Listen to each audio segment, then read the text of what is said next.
Hi friends, smart start P S സിയുടെ പുതിയൊരു വീഡിയോയിലേക്ക് ഏവർക്കും സ്വാഗതം. ഒരു പി എസ് സി ഉദ്യോഗാർത്ഥി എന്ന നിലയിൽ നമ്മൾ ഓരോരുത്തരും ഓരോ ദിവസവും നേരിടുന്ന വലിയൊരു ഭീതിയുണ്ട്. ഉറക്കമില്ലാത്ത രാവുകൾ, പഠനത്തിൻ്റെ സമ്മർദ്ദം, കയ്യിലുള്ള റാങ്ക് ലിസ്റ്റിൽ നിന്ന് ജോലി കിട്ടുമോ എന്നുള്ള കാത്തിരിപ്പ്. ഇതിനിടയിലാണ് നമ്മുടെ മുന്നിലേക്ക് ഒരു കരിനിഴൽ പോലെ ഈ വാർത്ത വരുന്നത്. പെൻഷൻ പ്രായം വർദ്ധിപ്പിക്കുന്നു. അതെ, ഇത് വെറും ഒരു സർക്കാർ തീരുമാനമല്ല, നമ്മുടെ തലമുറയുടെ തൊഴിൽ സ്വപ്നങ്ങൾക്ക് മേൽ വീഴുന്ന വലിയൊരു തിരിച്ചടിയാണ്. എന്താണ് ഈ പെൻഷൻ പ്രായം വർദ്ധിപ്പിക്കൽ? പെൻഷൻ പ്രായം ഉയർത്തണം എന്ന് പറയാൻ കാരണം, ഓരോ വർഷവും ശമ്പളത്തിനും പെൻഷനുമായി സർക്കാർ ഖജനാവിൽ നിന്ന് വലിയൊരു തുകയാണ് മാറ്റിവെക്കേണ്ടി വരുന്നത്. വിരമിക്കൽ പ്രായം കൂട്ടിയാൽ കുറച്ചു കാലത്തേക്ക് കൂടി പെൻഷൻ കൊടുക്കുന്നത് മാറ്റിവെക്കാം. സർക്കാരിൻ്റെ ഭാഗത്തു നിന്ന് നോക്കുമ്പോൾ ഇത് വലിയൊരു സാമ്പത്തിക ആശ്വാസമാണ്. ലളിതമായി പറഞ്ഞാൽ, സർക്കാർ സർവീസിൽ വിരമിക്കൽ പ്രായം ഉയരുമ്പോൾ അവിടെ കാലിയാകേണ്ട ഒഴിവുകൾ നികത്തപ്പെടാതെ പോകുന്നു.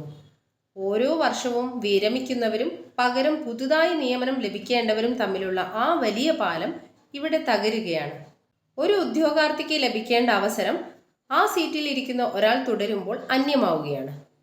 സാമ്പത്തിക ഭദ്രതയുടെ പേരിൽ സർക്കാർ പറയുന്ന ഈ തീരുമാനത്തിൽ തൊഴിൽ രഹിതരായ ലക്ഷക്കണക്കിന് യുവാക്കളുടെ മുഖം അവർ കാണാതെ പോകുന്നു.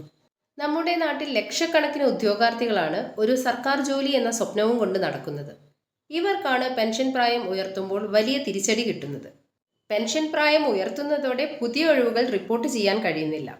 അതുപോലെ റാങ്ക് ലിസ്റ്റിലുള്ളവരുടെ കാര്യം തന്നെ എടുത്തു നോക്കൂ.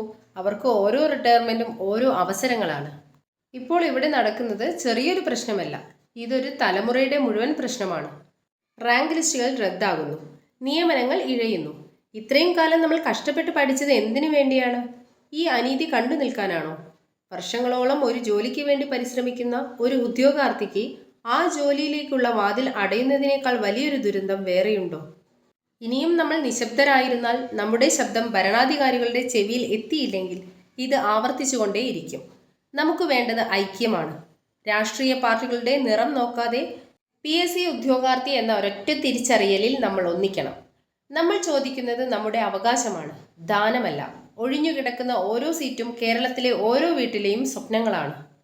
ഇനി വേണ്ടത് കൃത്യമായ പ്ലാനിംഗ് ആണ്.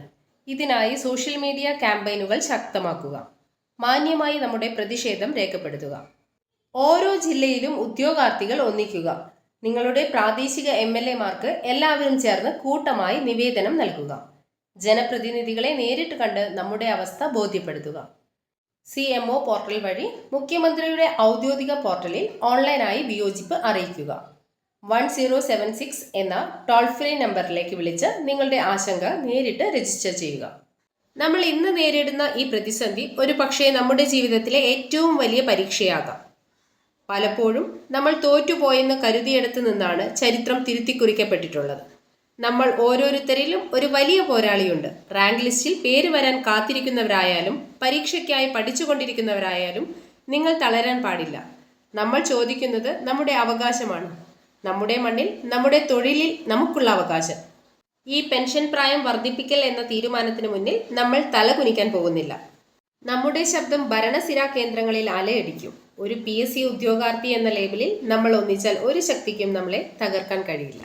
എത്രയും പെട്ടെന്ന് നമുക്ക് അനുകൂലമായ ഒരു തീരുമാനം ഉണ്ടാകുമെന്ന് പ്രതീക്ഷിക്കാം.